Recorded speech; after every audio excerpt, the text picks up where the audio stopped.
Motéis se expandiram com a ditadura militar, mostra livro.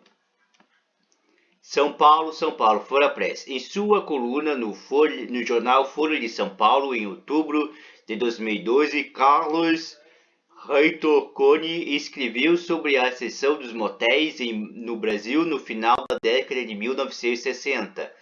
Em um dos trechos dizia: surgiram então dois eventos importantes, a pilha anticoncepcional e a indústria automobilística. Deus fez ou ajudou a fazer as duas, mas foi o diabo que as juntou.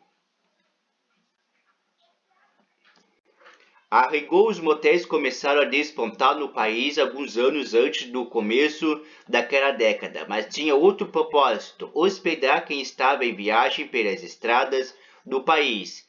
Seguiam àquela altura o modelo norte-americano, o que explica a corruptela em inglês Motorist Hotels. Não demorou, porém, para que, em busca de mais faturamento, sua função primordial mudasse. A partir de 1968, deu-se um boom no estabelecimento voltado para o sexo. Como escreveu Coni, houve a popularização dos carros e das pílulas, mas outros fatores contribuíram para o fortalecimento do setor, como bem conta o jornalista Cissa Guedes e Mulila Fiuza de Mello no livro recém-lançado Os Motéis e o Poder.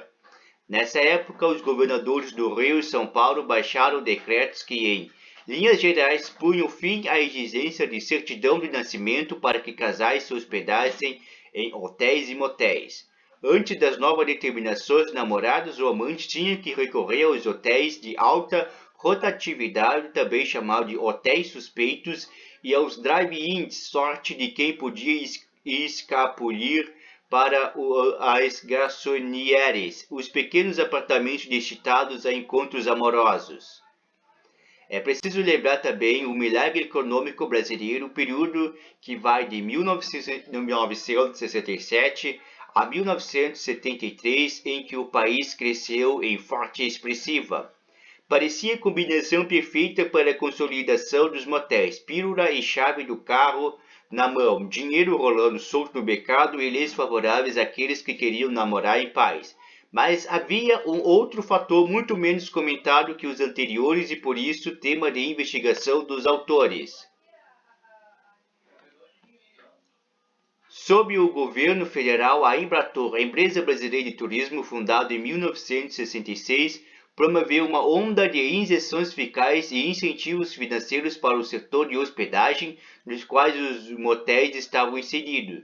No papel mantinha-se o conceito de hospedagem turística, mas a finalidade era outra, escreveu os jornalistas. Por meio das pesquisas do Arquivo Nacional em Brasília e das entrevistas com empresários e funcionários públicos do alto escalão, e da leitura atenta da imprensa da época, Folha de São Paulo, o Estado de São Paulo, Jornal do Brasil, Estado de Mido, Veja, os autores constataram que diversos motéis no Rio tinham isenção total de imposto de renda no plano federal por 10 anos, além de estarem livres de tributos estaduais e federais.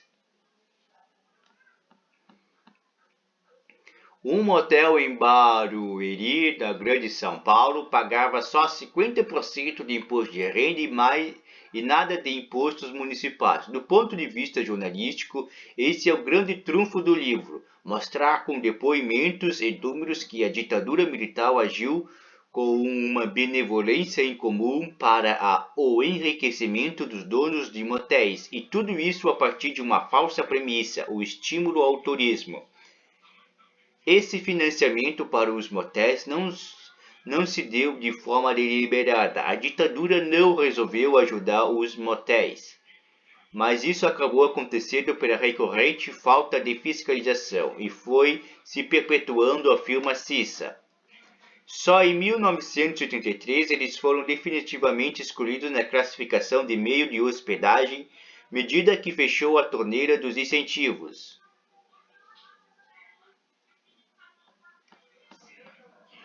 Ao longo da apuração, foram 7 anos de concepção, pesquisa e publicação. Uma contradição ficou evidente para os autores.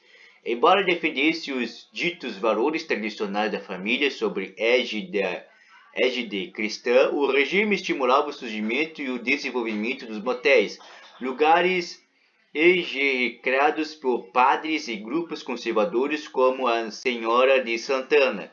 Prevalecia, como diz Cisa, o moralismo de vitrine. Qualquer semelhança com o governo Bolsonaro não é mera coincidência. As ligações entre ditadura e expansão dos motéis iam além de concessão de benesses fiscais. Muitas dessas casas tinham militares entre os sócios ou pelo menos na equipe de administração, uma iniciativa para assegurar a boa vontade do governo.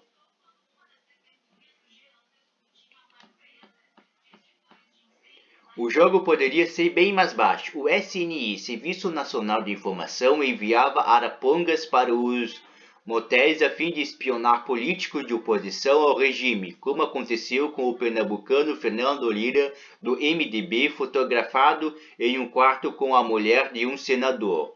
Os autores lembram as artimanhas do coronel reformado Newton Leitão, oriundo do SNI.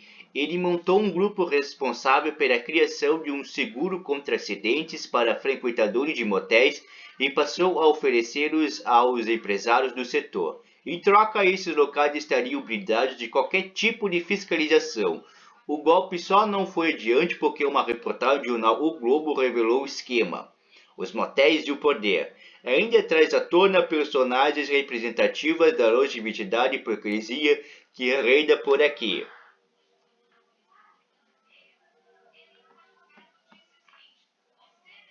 É o caso de um religioso chamado Luiz Alarcon, que em nome de uma certa igreja católica apostólica brasileira fazia pregações contra os motéis de Belo Horizonte, casas de Satanás, conforme dizia. Mês depois foi denunciado por pedofilia, crime do qual já havia sido acusado anos antes. O livro não é, a priori, uma defesa ou uma crítica aos motéis, mas mostra que esse segmento merece ser visto e estudado sem simplificações nem piadinha de quinta série.